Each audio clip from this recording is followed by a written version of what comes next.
wages, beer to gap. Oh, wait. Sorry. It takes more than being one column off on your keyboard to be a great software engineer. This is episode 333 of the Soft Skills Engineering Podcast. I'm your host, Jamison Dance. I'm your host, Dave Smith. So I sound less insane. That was a really funny joke about... That's sort of what it looks like if you try to type "it takes more than" while being one column off on your keyboard. One column to the right. No, left? Left. To the left. Yes. Again, signs of funny jokes are that you yes. explain them all. But that's, that's not what this is about. This is a weekly advice show about all the non-technical things that go into the technical field of software development. And I really mixed it up by talking about the intro before I gave the tagline of the show. That's great. After 333 episodes, I'm feeling the need to change. Finally. We need to be inclusive here and give a shout out to our Dvorak keyboard layout users. I don't know what it would be in Dvorak if you were I don't know either. Column. And then we are going to brutally shame the Colmac users as they deserve. Oh, I don't know. As you know, Colmac is another thing that isn't QWERTY that people like. Colmac. This is the first I've heard of that. Oh, designed in the 1800s. So you know it's good. Yeah. It has stood the test of time. If this was base 11, this would be episode 300. Oh. Right? In decimal. In base 10 it's 300. No. In undecimal, base 11. Yeah. It would be the digits 300, right? Yes. I'm just going to say yes. I'm going to say yes too because it lets me talk about how these numbers go to 11 like the knobs on the amp in Spinal Tap. We should use undecimal more. Dave, do you want to thank our patrons? I do. Right after I finish this calculator, let's see, base 10, base 11. Okay. So listen, if there's one thing we're good at around here, it's not going down tangents. But I just found an online calculator that claims to be converting 333 in decimal to base 11. Oh, I was way off. And it says 283. Yeah, okay. Well, we got a few more to go. Yeah. Or we missed it by a lot, or I don't know. Okay. Well, if you didn't already know this, listen, I already knew this about myself. I cannot convert between decimal and undecimal accurately in my head. Yeah. No need to rub it in my face, Dave. Sorry. Well, I do have good news. There is one cool number, though, which is that episode 333 in base 10 is 333 in base 10. Coincidence? The calculator I found also shows what it is in German. As if that's it's like binary, septenary, Swedish. Okay. Cool. Okay, I think that's all right. We just lost 50% of our audience, but that was by design. We have filtered out people who don't care about base 11 number systems. All right. Shall I thank our patrons? Please. Okay. These folks are contributing at the level where they get a weekly shout-out. They are Valentine at Datafold, Santa Hopar, Noah Fraser-Lowe, Kent C. Dodds, Memester Josh, Jenny Kim, Owen Chartle, Craig Motlin, I Love Mazevis, The Stochastic Parrot, Alice Jost, That Was Cheating Jamison, Lanfuer, Pwilgwin Galegogori, Shuria Durumbulind, Antisilagogogor, Coshocton, Ohio, Patreon.com.au, we're hiring Irachan, Monkeyface Emoji, Jonathan King, Testing and Documenting.org, Ola Dapofadi, Will Angel, Rocket Ship Emoji, but Rocket Ship is hyphenated, Rengar, Nick Hathaway, Travis Sanders, Braden Keynes, John Grant, Cody Sale, Nick Cantor, and Philip John Basile. If you'd like to join this crew, go to softskills.audio and click the Support Us on Patreon button, where any amount will get you a sweet, sweet invitation to our Slack community. Invitations go out the first week of every Gregorian calendar month. What other... You know what? We've done enough tangents. This episode is sponsored by Hired, which is the best way to quit your job and get a new one. You can go to hired.com/softskills, or you can wait to hear more about them. That's the end of those words. Right, or you can wait to hear more about them. Right.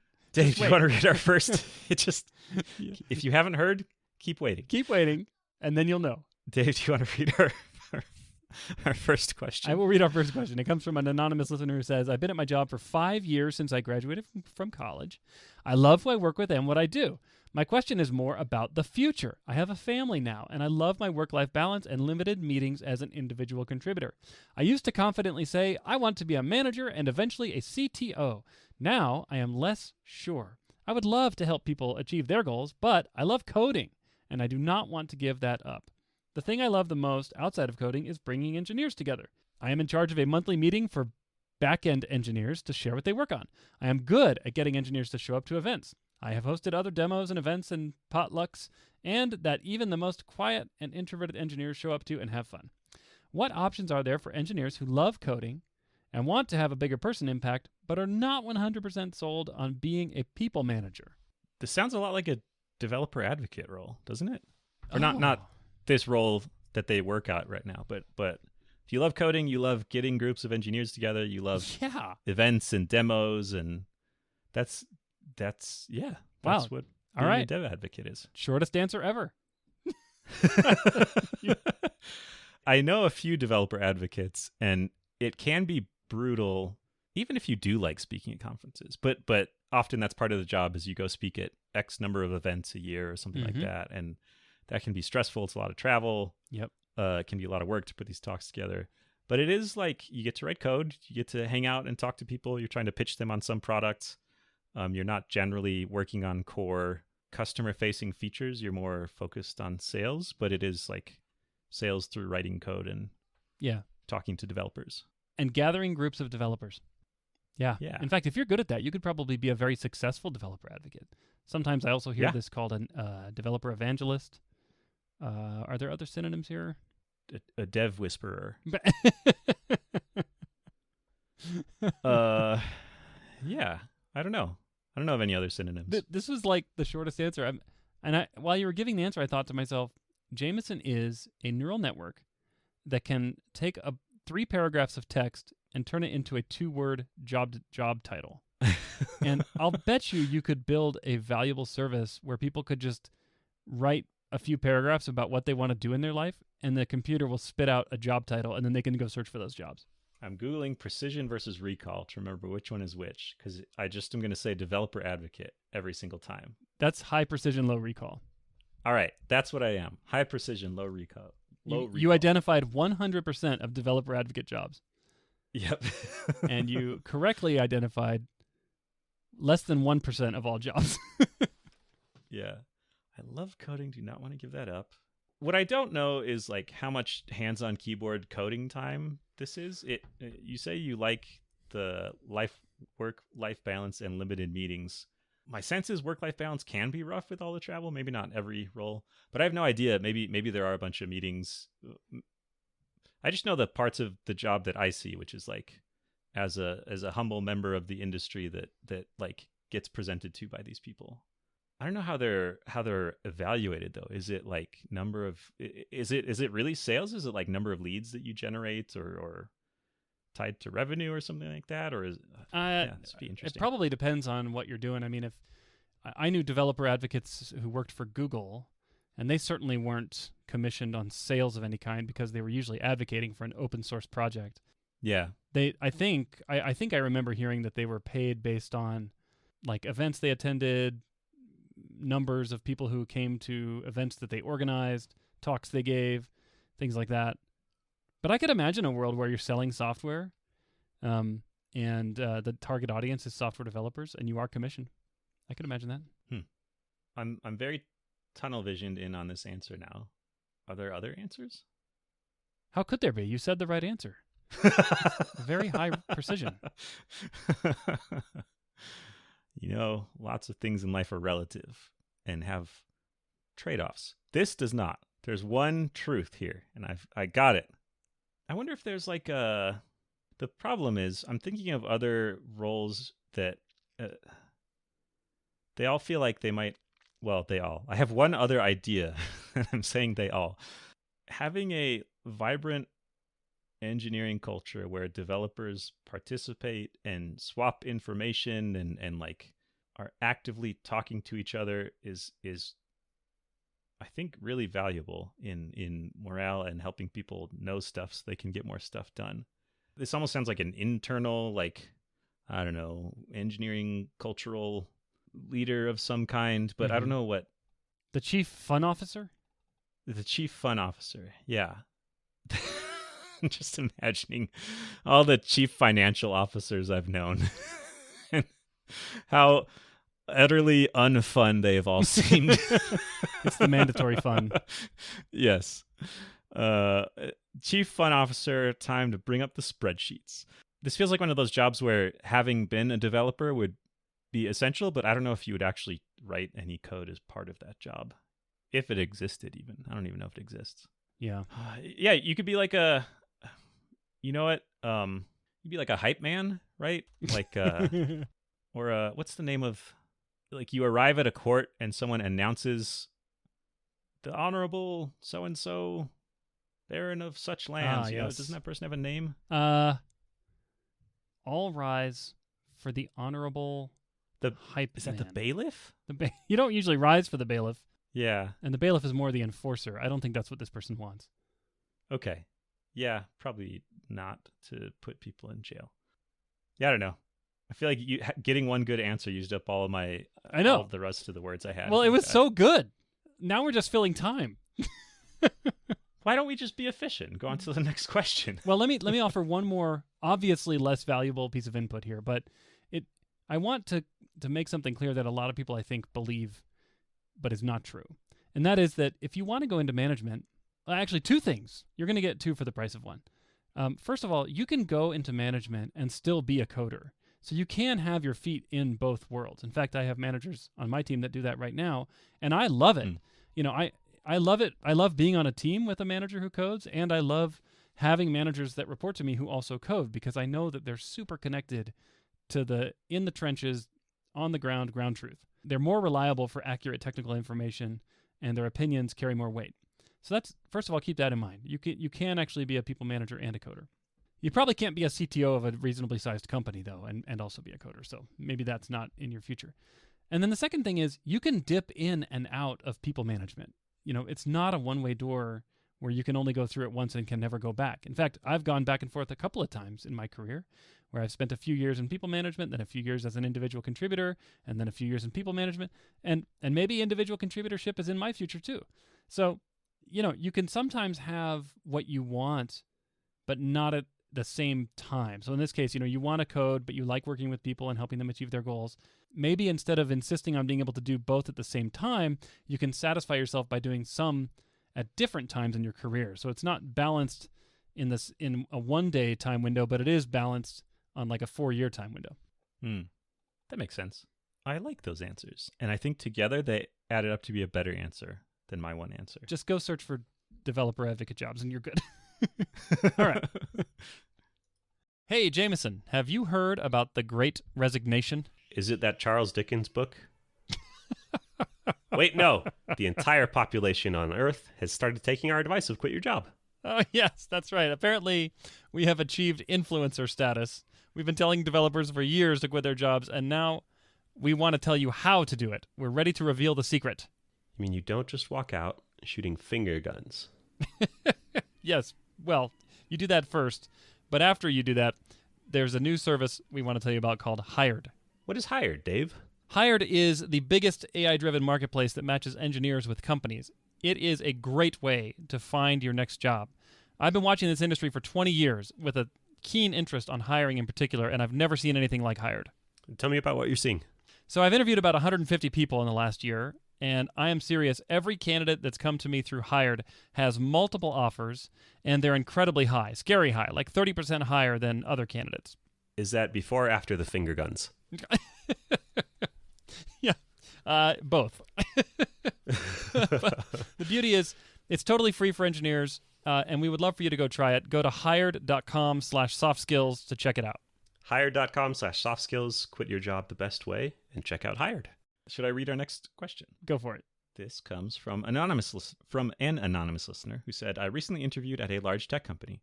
I did 3 interviews at the remote on-site and did well in 2 of them, but flunked the system design one. Since I was interviewing for a mid-level position, I feel like I missed some things that are inexcusable. I'm a very growth and career-oriented person, so I've been doing my due diligence and have been heavily studying system design concepts since then. I haven't received a response yet, but I expect a rejection, and I do think it would be fair given my system design performance. However, if they miraculously came back to me with an offer, I would decline it because this means their hiring bar is low, and that's not the level of colleagues I'd like to work with. I know this sounds very self-righteous, so I'd like to hear your thoughts on it since you guys are always very insightful. Thanks. All right. Thank you for that nice compliment. I have some insight since you said we're very insightful. You should have studied before the interview. Oh, just got them out of order. Yeah. Although, I don't know. I feel like every time I interview, my first interview, not deliberately, but in practice is a throwaway one because I forgot how to interview. It's just me like remembering, oh yeah, this is the kind of stuff that they ask that I probably shouldn't be trying to remember on the spot. I'm glad you're studying it now. So what's that Oscar Wilde quote? I wouldn't want to be a member of any club that would have me or something like that. Yeah. Or the quote from my good friend who, after spending our entire youth enjoying a certain band, which will remain nameless, attended a live concert for this band and looked around at the audience and said, "I've been a lifelong member of a club I don't want to be in." I refuse to join any club that would have me as a member. Well, that's Groucho Marx. Oscar Wilde said, I don't want to belong to any club that would have me as a member, which is less punchy than I've come to expect from him. But that's okay. So you're saying that if they accept me and I perform so poorly, I don't want to know who else they accept. Yeah, it shows poor judgment on their... And believe it or not, I've been in this situation too, where I did an interview. I've actually interviewed at 2 companies, and I thought to myself, a little bit different situation, but I thought, wow, these questions are real softball questions. Like they really did not fully explore my skill set, and I wonder and worry about the skill levels of the people that would be my coworkers if I'm given an offer. So it's kind of like this, but not exactly. It was more like the questions they asked just weren't even very good questions to begin with, let alone how I responded to them. So I get it. I see it. I think I've been in this case, sort of, where I feel like I really bombed an interview. But I don't think I thought of it as if they still send me an offer, it shows their bar is low. It's more like, I don't want to see these people again. They know my shame. I don't want to go back there. Are you kidding? They know that I always mix up A to B and B to A.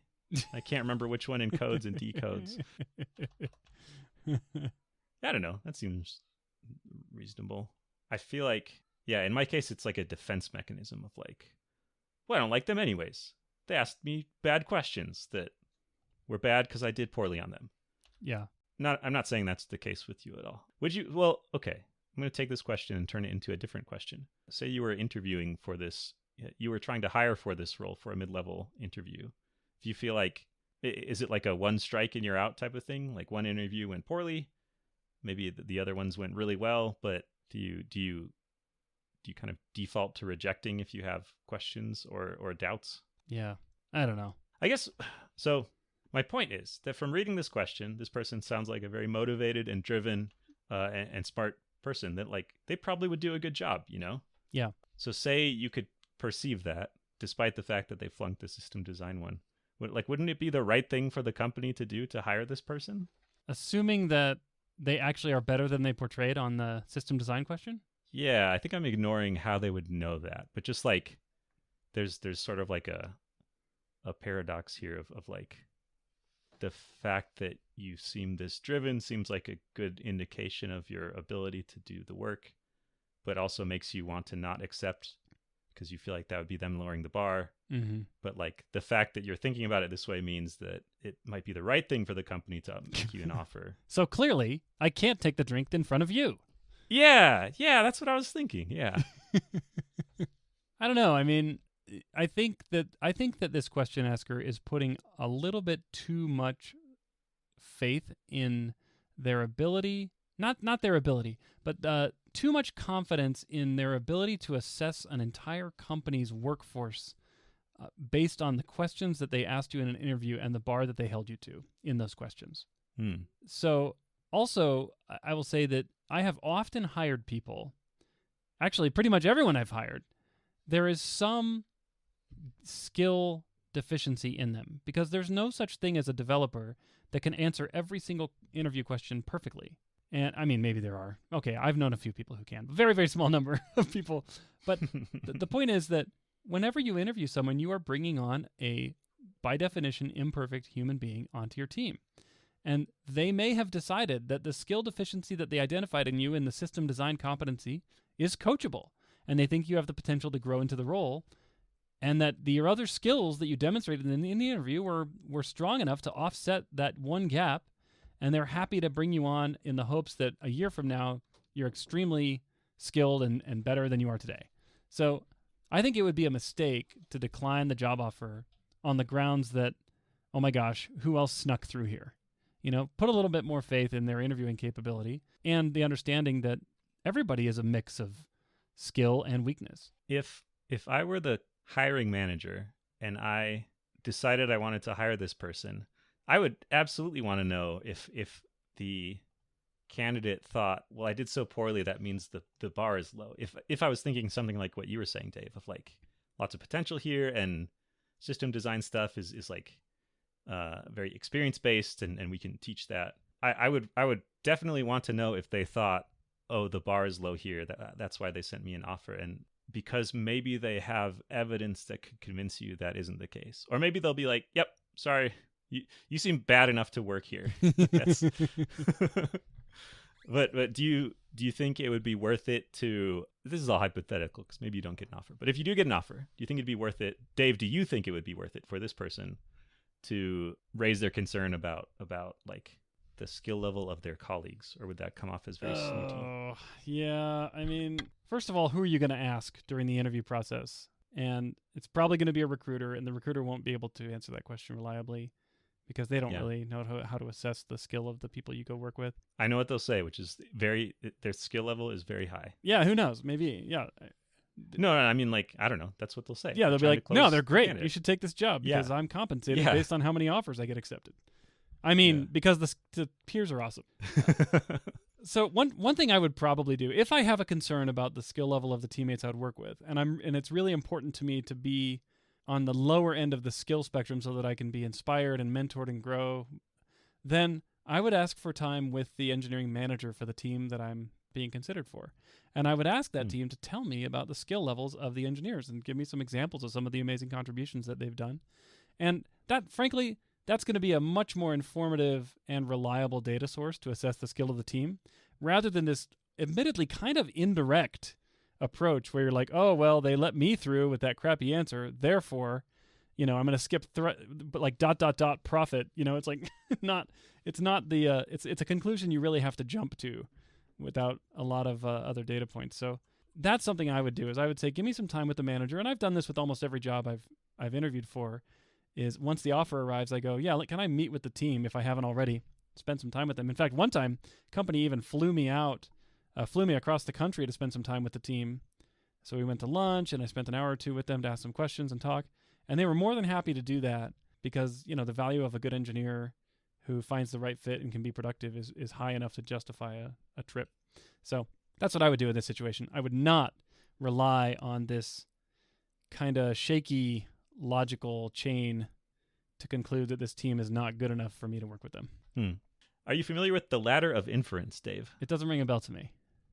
Okay, I learned this from a book called Thanks for the Feedback, which is good for other reasons too, but it has this thing in it. It talks about how there are basically a bunch of steps between when you observe some objective fact about reality and when you arrive at some kind of action you're going to take based on it. And at each step, you're adding more assumptions and kind of guessing a little bit more. So you start with a fact and you climb up, and eventually you end up with like, here's my interpretation of the motivation of the person who acted this way. If the fact is like, they sent me an offer, and then the motivation is like, their company is bad, so they have a low hiring bar, and they think I clear their bar barely, but that means I don't want to work there. I'm butchering this, but the point is that if you recognize the things you're doing as steps climbing this ladder, you can check those assumptions that you make at each step. So I bombed the system interview.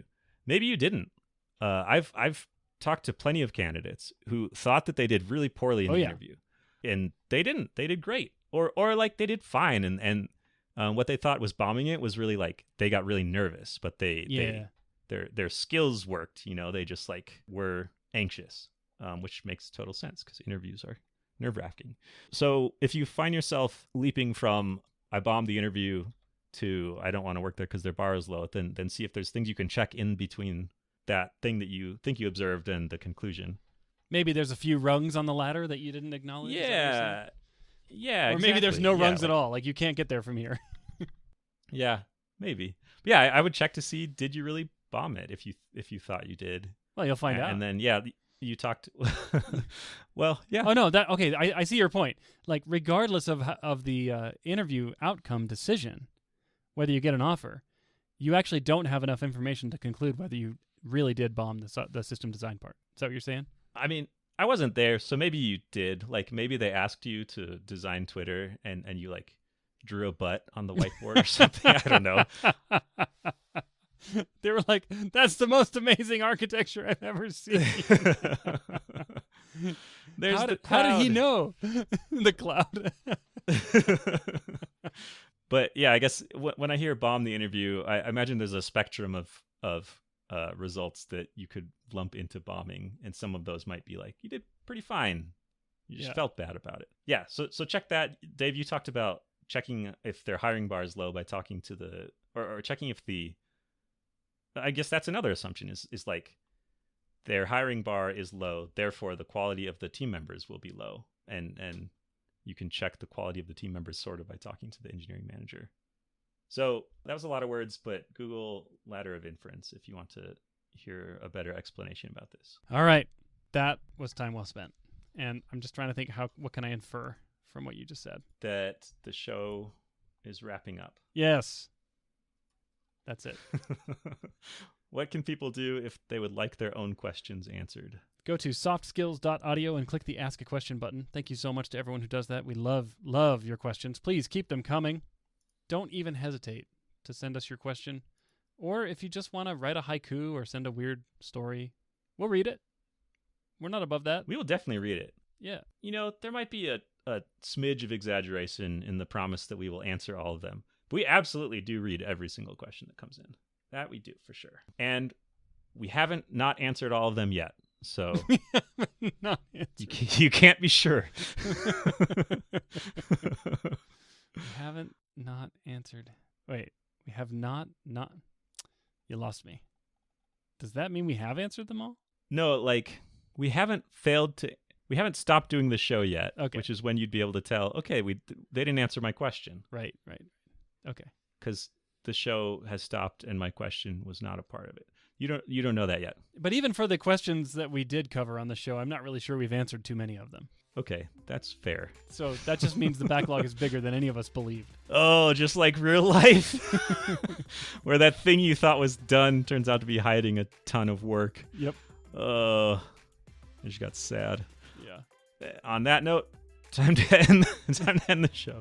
Yeah. Thank you for listening. We will catch you next week.